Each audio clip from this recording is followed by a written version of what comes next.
अस्सलाम वालेकुम जी, मैं हूँ दानियाल अबूज़र। मैं उम्मीद करता हूँ आप सब खैर-ओ-आफ़ियत से होंगे। आप सबको मेरे यूट्यूब चैनल पर खुशामदीद कहता हूँ। जनाब कल पाकिस्तान और वेस्ट इंडीज़ के दरमियान पहला वनडे इंटरनेशनल खेला गया और पाकिस्तान ने बआसानी ये वनडे इंटरनेशनल जीत भी लिया।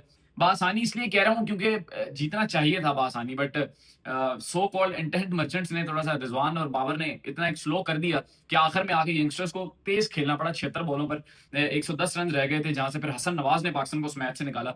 बहरहाल ओवरऑल पाकिस्तान टीम 4 महीने बाद वनडे इंटरनेशनल खेल रही थी और लास्ट जो वनडे इंटरनेशनल हमने जीता था, वो चैंपियंस ट्रॉफी से पहले ट्राई नेशन सीरीज में जीता था। फिर चैंपियंस ट्रॉफी में हम बुरी तरह हारे और उसके बाद हमारा चूंकि पाकिस्तान क्रिकेट बोर्ड बहुत ज्यादा ध्यान देती है लंबे फॉर्मेट की क्रिकेट पर, तो ना पाकिस्तान के टेस्ट मैचेस होते हैं ना वनडे होते हैं। तो अब जाकर हमारा एक 4 महीने बाद वनडे हुआ है, जो कि पाकिस्तान ने अच्छी परफॉर्मेंस दिखाई। बड़ी बात यह थी कि बाबर आजम, रिजवान और शाहीन शाह अफरीदी की काफी अच्छे बाद वापसी हुई। बाबर आजम ने भी बड़ा अच्छा परफॉर्म किया, 47 रन उन्होंने बनाए।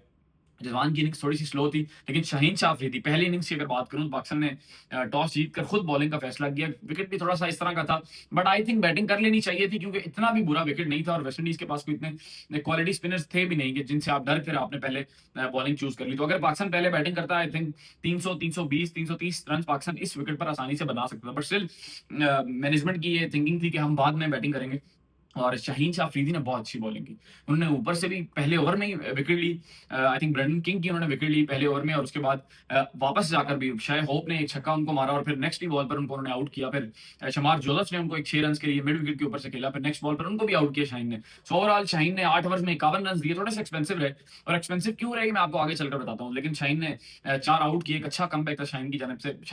नसीम ने भी 53 रन दिए अपने 8 ओवर्स में, उन्होंने भी आखिर में जाकर अच्छी बॉलिंग की, 2 आउट किए उन्होंने एक ही ओवर में, लेकिन वो भी एक्सपेंसिव रहे। अब ये दोनों बॉलर एक्सपेंसिव इस टर्म में रहे कि आप देखेंगे साइम अयूब जो कि एक पार्ट टाइमर है, उन्होंने 10 ओवर्स करके 44 रन दिए और एक आउट भी किया। अब अगर एक पार्ट टाइमर 4.5 की इकोनॉमी से ओवर अपने 10 निकाल रहा है, ये भी कह सकते हैं कि विकेट में थोड़ा बहुत स्पिनर्स के लिए कुछ था भी, बट स्टिल अगर साइम अयूब 4.5 की इकोनॉमी से रन निकाल रहे हैं तो पाकिस्तान के जो प्रीमियम 2 फास्ट बॉलर्स हैं, जो मेन फास्ट बॉलर है, हमारे जो लीडर ऑफ द पैक्स हैं, तो उनको थोड़ी सी अच्छी बॉलिंग करनी चाहिए थी। बट स्टिल फास्ट बॉलर्स को मार पड़ी रात को। और एक इंटरेस्टिंग फैक्ट मैं आपको बताना चलूँ कि पाकिस्तान ने किसी भी वनडे इंटरनेशनल में ये 10 से ज़ायद बार हुआ है कि 30 या 30 से ज़्यादा ओवर स्पिनर से करवाए और ये पहली बार ऐसा हुआ है कि 4.5 की इकोनॉमी से ज़ायद रन्स पड़े हैं और वो कल रात को पड़े हैं। पहली बार के पाकिस्तान के स्पिनर्स जिन्होंने 30 या 30 से ज़ायद ओवर एक इनिंग्स में किए हैं और 4.5 की इकोनॉमी से ज़्यादा रन्स उन्होंने खाए हैं। सुफियान मुकीम, सलमान अली आगा, साइम अयूब, इन तीनों ने 10-10 ओवर्स का कोटा कंप्लीट किया। बहरहाल पाकिस्तान की बैटिंग आई तो साइम अयूब जल्दी आउट हो गए। आई डोंट नो उनके फीट मूव ही नहीं कर रहे थे बिल्कुल। He was just stuck in his crease. Abdullah Shafique को एक अच्छा स्टार्ट मिला, उसके बाद बाबर आजम बड़े अरसे बाद वापस ग्रीन किट में खेल रहे थे। उन्होंने 47 रन किए, बाहर निकल कर मारना चाहा स्पिनर को लेकिन स्टंप आउट हो गए।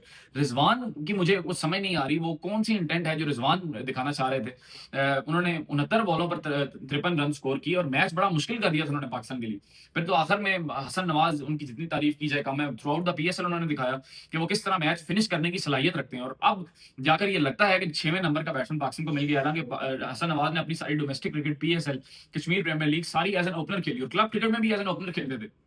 ठीक है, तो यहाँ पर आकर हसन नवाज अब पीएसएल में भी 5वें नंबर पर खेलते रहे, पाकिस्तान के लिए 6वें नंबर पर खेल रहे हैं। और मजे की बात कि बहुत अरसे बाद हमें कोई मैच विनर मिला जो जिम्मेदारी के साथ, हाँ टेक्निकली इतने साउंड नहीं है, कभी थक भी जाते हैं, कभी गलत शॉट मार जाते हैं, but still he has the capacity to hit long sixes and he also has the capacity to build the innings. उन्होंने 63 रन स्कोर किए और बड़ी काबिल-ए-दीद 63 रन वो स्कोर किए, वरना पाकिस्तान वहां से मैच नहीं जीत सकता था। और उनका साथ दिया हुसैन तलत ने, जो कि 6 साल और 125 दिन के बाद पाकिस्तान टीम में कमबैक कर रहे हैं। और आप अंदाजा लगाएं कि पहले प्लेयर हैं जिन्होंने तकरीबन साउथ अफ्रीका में अपना ओडीआई खेला था 2018 में और अब 6 साल 125 दिन के बाद इनका पाकिस्तान टीम में कमबैक हुआ है और इन्होंने 41 रन स्कोर किए 37 बॉलों पर नाबाद और बड़ा ही अच्छा पाकिस्तान को ये मैच जितवाया। बहरहाल यंगस्टर्स और एक्सपीरियंस प्लेयर्स का जो कॉम्बिनेशन अब पाकिस्तान टीम में बना है, मैं हमेशा से कहता हूं कि अपने यंगस्टर्स को चांस दें।